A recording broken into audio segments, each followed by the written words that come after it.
All right. Hey! How you doing? Hey, yeah. All right now. Now, I'd like to take you to task on a couple of matters, if you don't mind. Go for it. Mr. Boy. You can try. Right, well, yeah, exactly. I ain't got a chance, have I? But on the level, on the square, looking for the widow's son and such like, I noticed Duncan's back. Hello, Dunk. All right, fella. How are you, mate? Yeah. All right? Yeah. I thought you'd been fucking abducted, I did. Who knows? You know that, way? What? I thought you'd been abducted. Yes. You know, like, it's a bit like messing with the Ku Klux Klan, isn't it? Yeah. You know, the circle, in that sense. I wanted to bring that up. But also, I've got a Scottish friend, Tom, if you don't mind me saying so.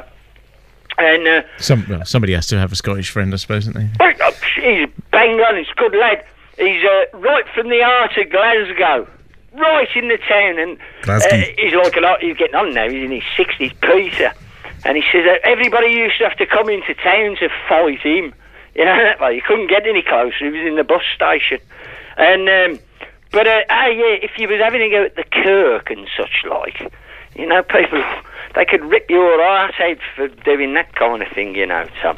But, I also wanted to mention Mr. Pike, the fellow that Matt mentioned, forecast 3 world wars, if they intended to, the Luciferic consciousness intended to take over the world, was a friend to the Indians in that way. But have you heard about that? Well, unfortunately for you, yes. Go on then, because I know you're an expert on such stuff. Well, what's published about Pike's friendly relationship with some of the Native Americans, right, is that he was only friendly with the ones who took slaves. Yeah. But that, you know, that was on the internet. Therefore, these are the most favoured nations, aren't they? I view that with a jaundiced eye. Right. Which I have. Yes. Yes. I can see. You got your bins on, ain't you? Yeah. Yeah. I thought I'd look intellectual for the Americans. But plenty of Yanks. Well, you know, I mean, it's all in the... Because wasn't it us that started the first of what you would call these cleansing programs in that way, by introducing poxed up blankets to people in the colonies in that way, and wiping people out and such like. Yes. Now, I'm not suggesting that Freemasons do such a thing, and I'm not suggesting that Gene Roddenberry... Got to mention it, though. You know Richard Bark of Jonathan Livingston Seagull? If we could all go at 68 miles an hour, wouldn't that be great or something? Yeah. Well, didn't he marry Yeoman? I mean, I ain't what you call a fan, you know, that way, but I do remember overhearing a snippet of information. You know, the big chick with the big thighs, Yeoman, she was always there. Yeoman, yeah, she was the one with the, yes, Yeoman, whatever her name was. Is that you, Stu? I think she might have worked with Old Bones, who was a Confederate. Marjorie Jam Chapel. Is that her name? Close. And did... And you're born with names, you're not giving them, are you? Jam. Marjorie Jam Chapman. She was the woman in question. She was a contract player. She was a what player? A contract actress. They used to have to get through so much television and film, some of these studios, right? Yeah. That instead of paying actors and actresses by their appearances, they'd just turn up at the studio in the morning and they'd find out that they were doing this, that and the other, either for Star Trek Mission Impossible or some movie. Yeah. And she was a regular. She was a studio contract actress. Yeah. And they farmed her out to Star Trek. Yeoman Rand. Yeah. What was the actress's name? Grace. Richard Bark? You know, the fella Eduardo earlier, he was saying... I'm not talking you, madam. He was saying about how Roddenberry was a humanist, or whatever, and we might all be barking up the wrong tree in that sense. And... but it seems strange to me that Richard Bark... And somebody was on about these... the 9 or something like this.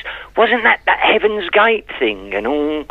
I think you've got the right end of the stick here. It's all very complicated, and I'm very grateful for your confused ramblings. Sorry, but that's the best way of putting it. Now, Matt, you'd found a KKK definition of what the KKK say they are about. Kind of. I'm not going to say it's an official definition. It's a paragraph, if I may have 90 seconds or so. That kind of basically says, without saying they're still a racist organisation, it basically says we're campaigning to go back to the original rights before all this, all the new changes. One of our main goals is in the Christian Reformation and restoration of these United States of America, and along with that, a restoration of the United States Constitution as it was handed down by our forefathers in its original purity.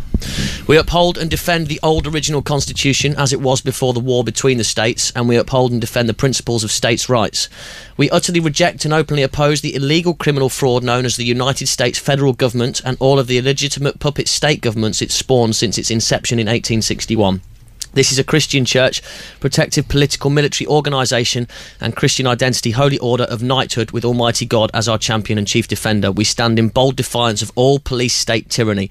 This is a powerful network of clandestine, compartmented cell groups of Christian militias, and our organisations will outlive the federal government of the United States of America, which is nothing more than an experiment turned into a nightmare, and a failed state making a pitiful and misguided attempt to build a world empire of democracies and a tyrannical and evil new world order. The Zionist occupation government and the wickedness it promotes will not prevail. They are doomed to failure and collapse.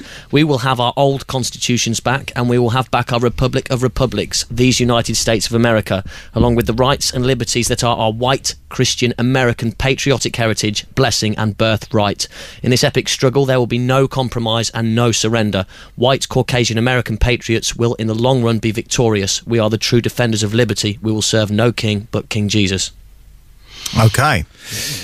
Sounds very similar to another organisation in the States. I don't know if you've heard of it, called I forget. They were on TV, and what's his name? The Jerry guy. Springer. No, they're called. They run a website called GodHatesFags.com.